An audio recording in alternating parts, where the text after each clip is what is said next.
En cette année 2025, toute l'Afrique regarde le Mali, le Burkina Faso et le Niger et les attend vers la prochaine réforme révolutionnaire qu'ils ont eux-mêmes annoncée par plusieurs fois ces 2 dernières années. Vous la connaissez. Quelle est la réforme révolutionnaire qui est attendue par tous les Africains? En Afrique, anciennement colonie française ou territoire sous tutelle française. Quelle est la réforme? Quelle est la réforme qui est attendue? Quelle est la réforme qui va doucher définitivement les rêves de ceux qui ont construit leur puissance sur l'exploitation de 15 pays africains? Cette réforme, c'est la suppression, c'est l'abandon du franc CFA.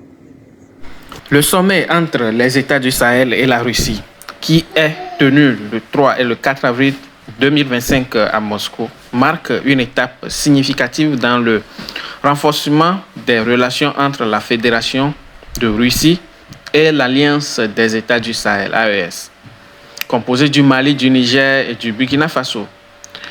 Voici quelques points essentiels à retenir. Numéro 1, pour voir le renforcement de la coopération militaire. Ça, c'est très important parce que l'AES a beaucoup d'ennemis. Oui, comme par exemple la dernière fois, le drone qui a été abattu, etc. En deuxième position, on peut voir la première consultation politique AES-Russie. Ce sommet a inauguré un format de consultation politique et régulier entre la Russie et l'AES prévu pour devenir annuel. Oui, ça c'est très bien. Très bien. Troisième position, diversification des alliances sahéliennes et coopération économique et développement. Donc, on ne peut qu'encourager les États du Sahel à continuer. C'est très bien. On va laisser poursuivre les analyses du docteur Franklin Nyamsi. Ciao, ciao. Alors, d'abord, la Fédération de Russie a une relation spéciale au continent africain. Il est important que nous la restituions afin que les jaloux maigrissent. De toutes les puissances, de toutes les grandes puissances occidentales, la Fédération de Russie se distingue par le fait qu'elle n'a pas participé aux 3 grandes atrocités perpétrées contre le peuple africain ces 600 dernières années. La traite négrière, la barbarie coloniale, les barbaries néocolonialistes et impérialistes, sans oublier l'implantation de despotes vassaux accroupis sous les intérêts des puissances étrangères occidentales et moyen-orientales et ensanglantant l'Afrique. Je recommence. De manière incontestable et historiquement, scientifiquement parlant, la Fédération de Russie, sous sa forme antérieure, l'Union des républiques socialistes soviétiques, ou même l'Empire des Tsars, n'ont pas prospéré dans le kidnapping des Africains, à partir notamment du XVIe siècle, n'ont pas prospéré dans l'invasion barbare et terroriste des colons, à partir donc notamment des 17e, 18e, et n'ont pas non plus prospéré dans l'organisation d'une mafia néocolonialiste et impérialiste et l'inféodation du continent africain à travers les instruments de la dette que sont la Banque mondiale, le FMI, les clubs de Paris, de Londres, de Bruxelles, etc., de Genève, la Fédération de Russie, l'Union des républiques socialistes soviétiques, l'Empire russe n'ont pas leur canif planté dans le dos des Africains. Écrivez ça. Tilanayomi. Commencez d'abord par écrire la ligne 1. Nous ne leur devons pas, et ils ne nous doivent pas, notre sang. Quelle que soit la puissance de la propagande des impérialistes, des néocolonialistes, des colonialistes et des négriers d'Occident et du Moyen-Orient, quelle que soit leur propagande, elle ne pourra jamais maculer les relations afro-russes, eh bien de l'ignominie négrière, de l'ignominie coloniale, de l'ignominie néocoloniale et de l'ignominie impérialiste. Ça, c'est le premier point. Toute Africaine, tout Africain présent sur cette terre et qui est confronté à une discussion sur cette question et qui aurait un moindre faiblesse est prié, sont priés de venir voir le docteur des preuves pour être mis à jour. Maintenant, il y a une deuxième chose qui est importante à noter dans la relation entre les Africains et la Russie. C'est que lorsque l'Afrique, écrasée par 5 siècles de domination, a engagé son redressement au milieu du XXe siècle, en lançant des mouvements de libération, des mouvements d'indépendance, des mouvements d'autonomisation, pour briser le joug des puissances négrières occidentales et moyen-orientales, coloniales occidentales et moyen-orientales, à partir notamment des années 40, les mouvements africains en lutte, en Afrique centrale, en Afrique du Nord, en Afrique de l'Ouest, en Afrique de l'Est et en Afrique australe, ont pu trouver régulièrement du soutien du côté des puissances du bloc de l'Est, et je cite notamment l'Union des républiques socialistes soviétiques, dont le noyau est bien sûr la Russie. Je cite la République populaire de Chine, je cite la République populaire de Cuba, je cite alors à cette époque, après qu'elle ait émergé du colonialisme français, la République populaire d'Algérie. Ces pays qui appartenaient alors au bloc de l'Est anticolonialiste et anti-impérialiste volèrent concrètement au secours des mouvements de lutte africains, de l'African National Congress en Afrique du Sud, avec Umkhonto we Sizwe, la branche armée de la libération sud-africaine dirigée par le camarade Nelson Rolihlahla Mandela. La Fédération de Russie et les grandes nations du bloc socialiste vinrent au secours du mouvement pour la libération du Mozambique, le Frelimo, Front de libération du Mozambique. La Fédération de Russie, l'Union soviétique, le bloc de l'Est vint au secours du mouvement pour la libération de l'Angola, le mouvement populaire de libération de l'Angola, le MPLA, du brillantissime camarade Antonio Agostinho Neto Kilamba.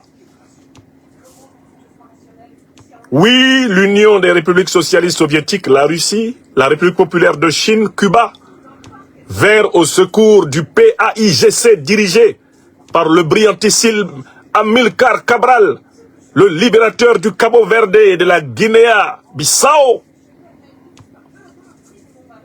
Oui, les Africains de l'Union des populations du Cameroun purent compter sur un début de soutien de ce bloc de l'Est, du bloc soviétique, dans la lutte contre le colonialisme français pendant plus de 25 ans, entre 1948 notamment et 1971. C'est ainsi pareillement que le Front de libération nationale de l'Algérie pouvait compter sur la Fédération de Russie, anciennement Union des républiques socialistes soviétiques sur Cuba et consorts, le RDA en Afrique de l'Ouest avec les grands camarades Modibo Keïta, Ahmed Sékou Touré, Mamadou Dia et consorts devaient s'appuyer sur ce bloc pour tenter de sauver leur peau. Tel était le sort du camarade Muammar el-Kadhafi à la tête de la Jamahiriya arabe populaire socialiste libyenne à partir de 1969, après avoir renversé le féodal néocolonisé et impérialisé roi Idriss Ier. C'est encore la Fédération de Russie qu'on trouva pour soutenir le panafricaniste révolutionnaire pan-arabe Gamal Abdel Nasser, eh bien, en République populaire d'Égypte. Oui, à Brazzaville, lorsque le camarade Ngouabi Marien menait la marche de ce peuple vers sa véritable autonomie, c'est encore avec l'appui de la Fédération de Russie, Union soviétique d'alors, de Cuba, de la Chine populaire, de Mao Tse-tung. Oui, la révolution congolaise menée par le grand héros national Patrice Emery Lumumba, dans les années 50 et 60, poursuivi par les camarades Pierre Moulélé, reprise par le camarade Laurent Désiré Kabila le Mzé. Tout ceci ne fut possible qu'avec le soutien fraternel, révolutionnaire et anti-impérialiste des puissances du bloc de l'Est. Quand les Africains marchent dans le monde, ils ne peuvent pas considérer que toutes les puissances de ce monde se sont comportées envers eux comme s'est comporté au moment les plus cruciaux, les plus sombres de l'histoire. Eh bien, l'Union des républiques socialistes soviétiques, la République populaire de Cuba, la République populaire de Chine et consorts. D'où vous observez que même quand il y a des soucis avec ces puissances, les Africains qui ont de la mémoire historique utilisent un ton fraternel. Je vous fais remarquer par exemple que le Mali, le Burkina Faso et le Niger ont fait remarquer à la Chine qu'il y avait des abus de sa part dans l'exploitation des ressources naturelles dans le Sahel. Mais vous remarquerez que le ton utilisé par le Mali, le Burkina Faso et le Niger est un ton modéré. Mais pourquoi? Parce que la République populaire de Chine a aidé les mouvements de libération africains. Les Africains de tradition ne sont pas des ingrats. Quelqu'un a dit que l'ingratitude était une maladie non transmissible à l'homme. Mais c'est celui qui l'a dit qui n'est plus humain. Car si on est humain sur cette terre des hommes, on sait que la civilisation la plus hospitalière qu'il y ait sur la terre, c'est la civilisation négro-africaine. Qui dit civilisation la plus hospitalière, dit par conséquent civilisation la plus reconnaissante. Par contre, Monsieur Sarkozy, venez ici. Quelle est la civilisation la plus barbare et la plus sauvage? Monsieur Sarkozy, quelle est la civilisation la plus barbare et la plus sauvage que l'on connaisse sur la terre? Eh bien, dans l'histoire. Monsieur Sarkozy, je vous donne la parole. Vous êtes mieux placé pour en parler parce que vous êtes vous-même l'un des responsables de cette barbarie et de cette sauvagerie. On va vous donner la parole. Eh bien, entre deux de vos bracelets électroniques favoris. Monsieur Sarkozy, quelle est la civilisation la plus barbare et la plus sauvage? Allez-y. Je vais vous dire une chose. Oui, qu'est-ce que vous dites? L'Europe, de tous les continents du monde, ouais, est le continent le plus brutal, ouais, où il y a eu les guerres les plus sauvages. Ah. C'est pas l'Afrique, c'est pas l'Asie. Ah bon? C'est l'Europe. Ah, d'accord. Et je vais vous dire autre chose. Non, c'est bon, monsieur Sarkozy, c'est bon. Donc, quel que soit le débat dans lequel une Africaine ou un Africain est sur cette terre, on ne peut pas l'amener à poser sur le même pied de la balance, sur la même échelle d'une balance. L'attitude des anciennes puissances du bloc dit de l'Est envers l'Afrique et l'attitude des puissances négrières, des puissances coloniales, des puissances néocoloniales et impérialistes envers l'Afrique. Il n'y a pas de puissance parfaite. Je ne vous dis pas que la Russie soit un pays de saint, de pur. Un tel pays n'existe pas sur la terre. Vous et moi qui sommes ici, on n'est ni saint ni pur. Je ne l'ai pas dit de la Chine. Je ne dis pas cela de Cuba. Je ne dis pas que ce sont des paradis sur terre. Ce n'est pas cela mon propos. Mais je dis qu'envers nous, les Africains, ces pays-là se sont comportés d'une manière inoubliable. Tout Africain qui a une culture historique, une culture politique fondamentale, ne traite pas de la même façon la puissance russe, la puissance chinoise, la puissance cubaine sur le sol africain. Parce que nous, Africains, nous sommes une civilisation de la reconnaissance, de la gratitude. Et nous sommes une civilisation de la mémoire longue. Nous avons la mémoire très longue et très profonde. Ça, c'est la deuxième idée qu'il faut noter. Dans les relations entre l'Afrique et la Russie, n'oubliez pas qu'il y a le témoignage de l'histoire. On essaiera de vous faire oublier cela. On essaiera de vous parler de Wagner, Wagner, Wagner, Wagner, Wagner. Mais là encore, troisième argument. Quels que soient ceux qui viennent vous parler de Wagner, Wagner a volé ici, Wagner a pillé là. Dites-leur, faisons la somme des prédations attribuées par vous à la milice Wagner. On met ça sur un côté de la balance. Et on fait la somme de vos prédations. Les prédations des multinationales françaises, les prédations des multinationales britanniques, les prédations des multinationales américaines, les prédations des multinationales du Moyen-Orient. On fait la somme et on compare à ce que vous-même, selon vos calculs, attribuez à Wagner. Et on verra encore une chose, c'est que ce que Wagner a fait, Wagner qui n'est pas un groupe d'enfants de cœur qui viendrait défendre les Africains sans que les Africains les payent. Ce que Wagner a fait n'est rien. Ce que Wagner a pris n'est rien à côté de tout ce que vous avez ramassé et que vous ramassez encore. Il est important de rappeler aux puissances occidentales et moyen-orientales que les quantités de matières premières qu'elles ont prises en Afrique depuis plusieurs siècles n'ont même pas été entièrement comptées. Les Africains sont loin de savoir la quantité réelle d'or qui a été volée. La quantité réelle de pétrole qui a été volée sur leur sol. La quantité réelle de diamants, de cobalt, de manganèse, de lithium qui est volée en Afrique. La quantité réelle de coltan, de gaz qui est volée en Afrique, de bois qui est volé en Afrique. Depuis plusieurs siècles, elle n'est même pas encore évaluée. Et rien de tout cela n'a été réparé, ni par l'Occident, ni par le Moyen-Orient. Donc, si on va vraiment à un bilan chiffré, statistique, ça ne tient pas debout. Demandez le bilan. Demandez à ceux qui veulent entrer en concurrence avec les Russes, les Chinois, etc. Demandez-leur de venir avec le bilan de leur prédation. Par exemple, demandez à toutes ces puissances occidentales de dire d'où viennent leurs réserves d'or. Ces puissances-là sont parmi les meilleures réserves d'or bancaires au monde. Qu'elles viennent nous expliquer d'où vient leur or. En attendant, nous on a un ancien président français qui a été élu 2 fois président ici en France. Et qui va nous dire d'où vient l'argent que nous avons ici en France. Monsieur Chirac, d'où vient l'argent que les Français ont en France? Voilà. Monsieur Chirac, d'où vient cet argent? Parce que vous en avez beaucoup profité. Le président Gbagbo même disait comment vous le lui demandiez. Parce que vous savez que l'Afrique est riche. Allons-y. D'où vient l'argent qu'on a en France? Allons-y, monsieur Chirac.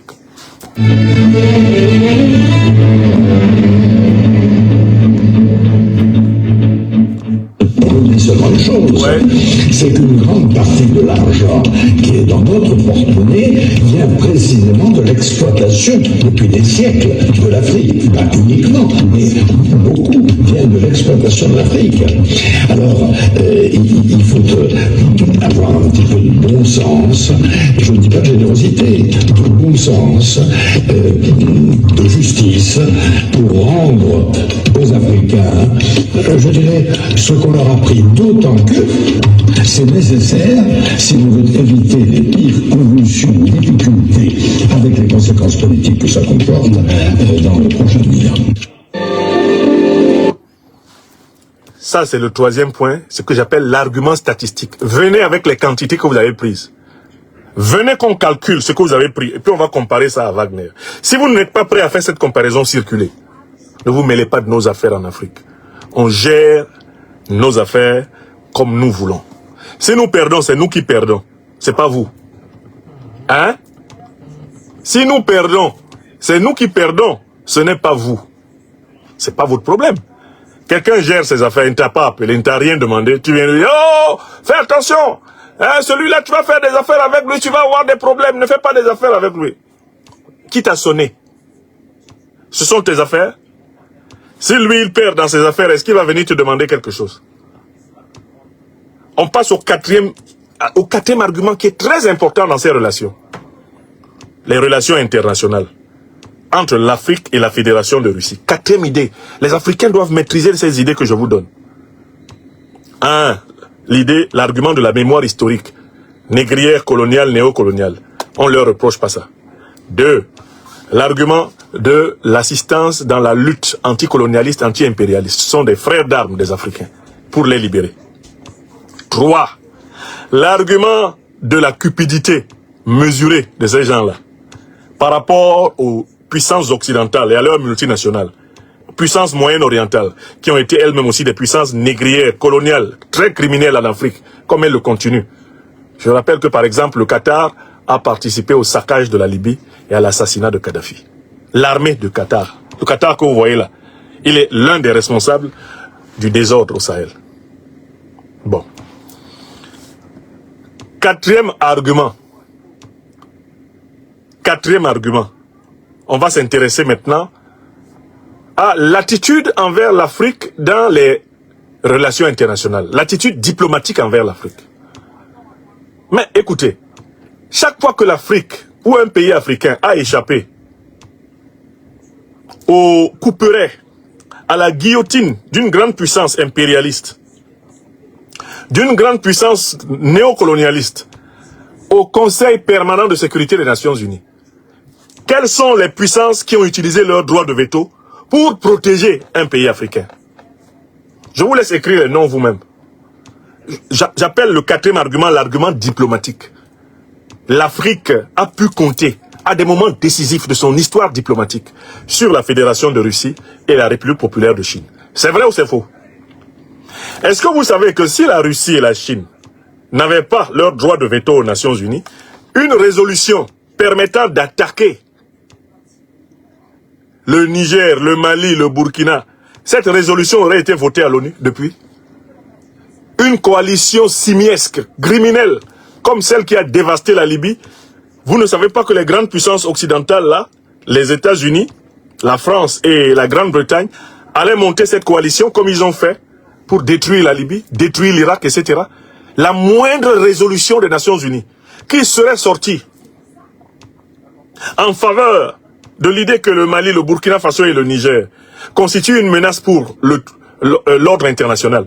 Est-ce que vous savez que les grandes puissances occidentales ont cherché depuis maintenant pratiquement 5 ans à utiliser le chapitre 7 de la Charte des Nations Unies de San Francisco, d'obtenir même une demi-résolution présentant le Mali, le Burkina Faso et le Niger comme des menaces à l'ordre international. Vous savez, selon le chapitre 7 de la Charte, le titre 7 de la Charte, eh bien, de l'ONU, il est dit que dès qu'il est établi qu'un pays constitue une menace pour la paix et la sécurité internationale, l'ONU peut voter une résolution permettant à des puissances d'aller réduire le régime politique de ce pays-là en poussière.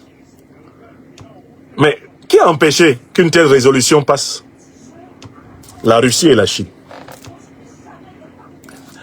Enfin, j'ajoute un argument supplémentaire.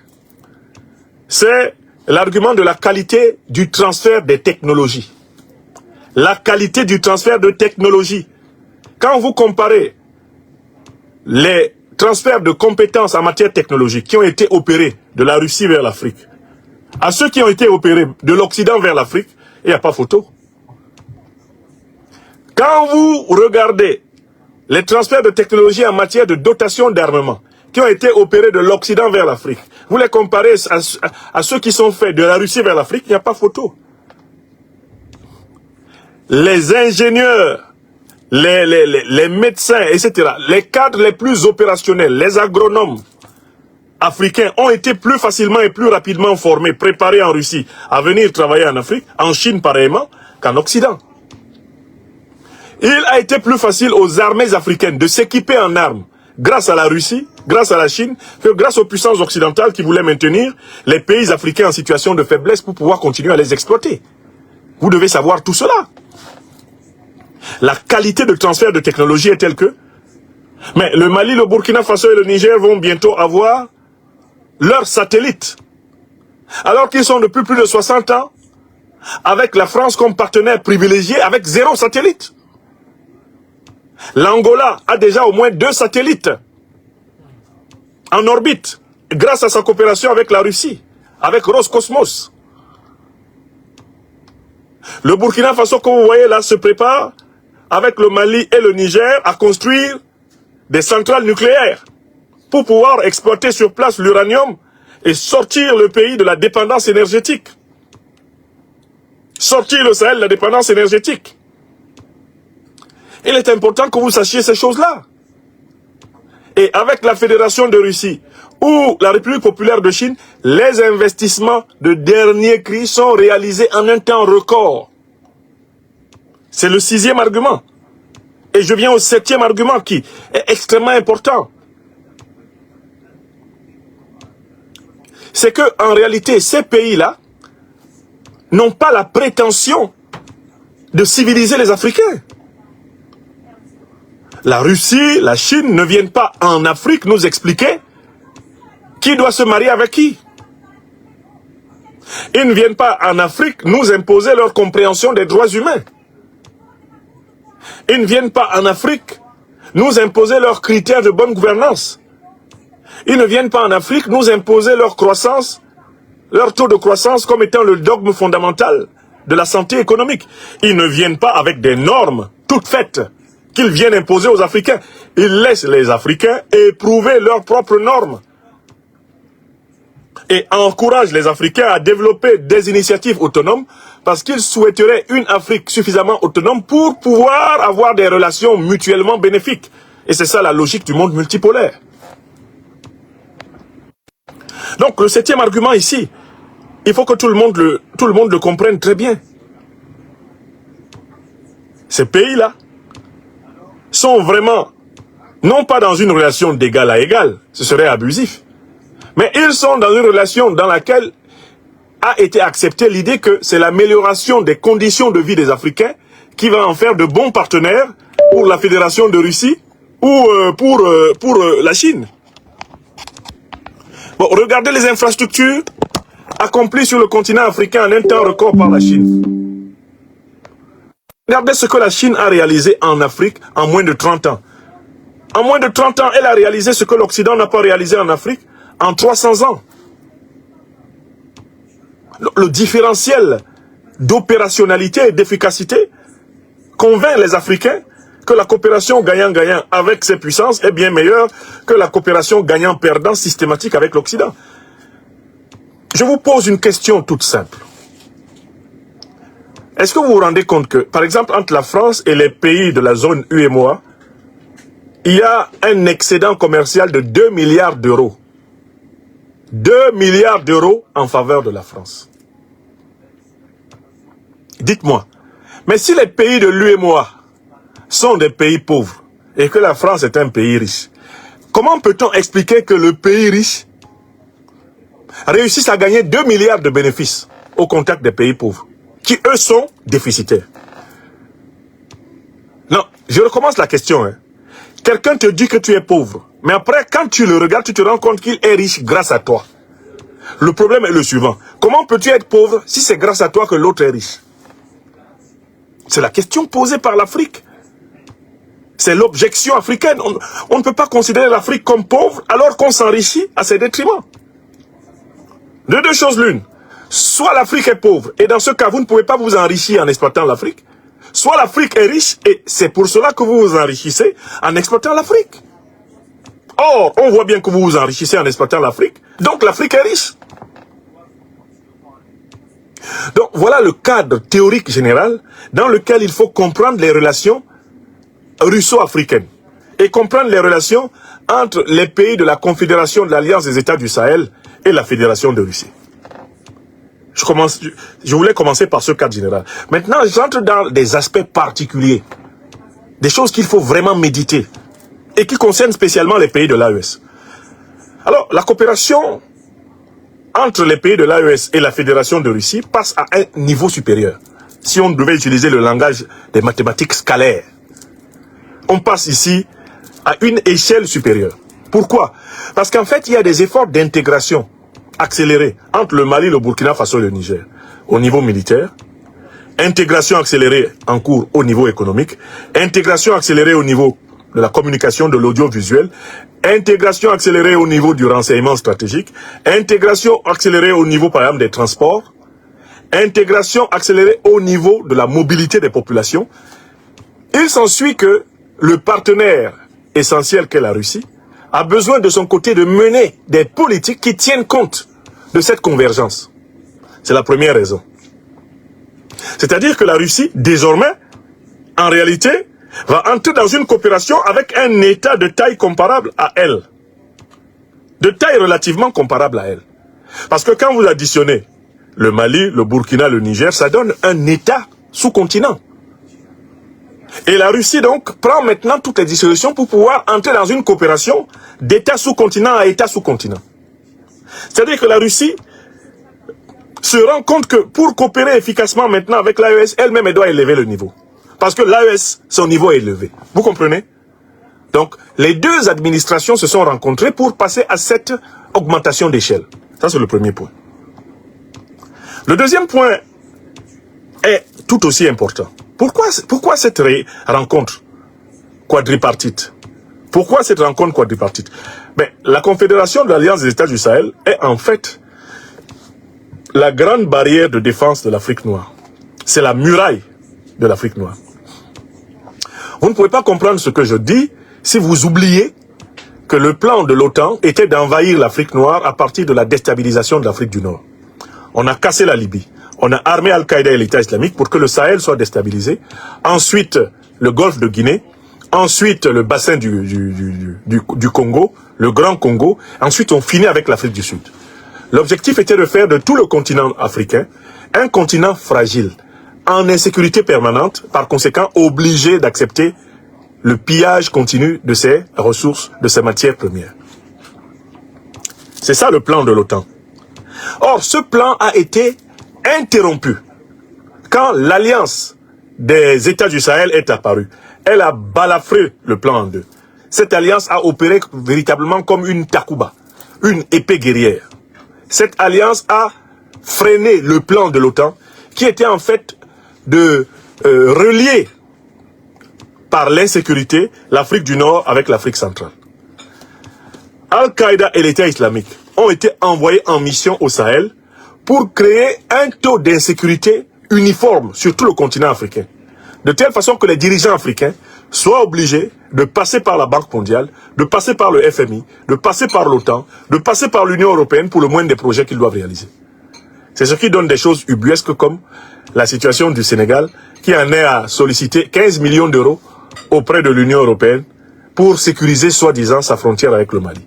Des choses incongrues comme cela, nous étions presque condamnés à les voir se reproduire tant qu'on n'arrêtait pas le plan de déstabilisation du continent africain par l'OTAN. Vous comprenez? Donc l'AES que vous voyez là, l'AES est la muraille stratégique de l'Afrique noire. L'AES est le verrou qui désormais protège l'Afrique noire et défend l'Afrique noire contre le plan de prédation qui a été ourdi contre elle. La Russie prend donc conscience du fait qu'elle doit aider ce grand allié, cet État sous-continental en gestation, l'État sahélien. La Russie se rend compte qu'elle doit l'aider à avoir une défense à la hauteur de ses ambitions. Parce qu'il s'agit plus simplement de la défense du Mali, du Burkina Faso et du Niger. Il s'agit désormais de la défense du Sahel. Et cette défense du Sahel est un élément important pour empêcher la déstabilisation du golfe de Guinée. C'est un élément important pour empêcher le dépaissage continu du Congo, du bassin du Congo, pour empêcher l'effondrement de l'Afrique du Sud. Je vous fais remarquer au passage que l'Occident politique, notamment les États-Unis, même sous Trump, est en train d'augmenter la pression sur l'Afrique du Sud. Vous avez vu comment ils ont renvoyé comme un malpropre l'ambassadeur, sud-africain aux États-Unis. Il y a une pression énorme sur l'Afrique du Sud. Pourquoi? Parce que c'est un pays de réserve stratégique, c'est un pays de l'or, c'est un pays du diamant, c'est un pays de l'uranium, c'est un pays du cuivre, c'est un pays du cobalt, etc.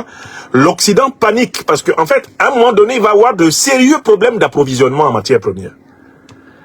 Ces problèmes d'approvisionnement en matières premières ne sont pas ceux de la Russie. La Russie, qui est un État-continent, même pas sous-continent, mais un État-continent, dispose de réserves de matières premières stratégiques importantes, y compris l'uranium.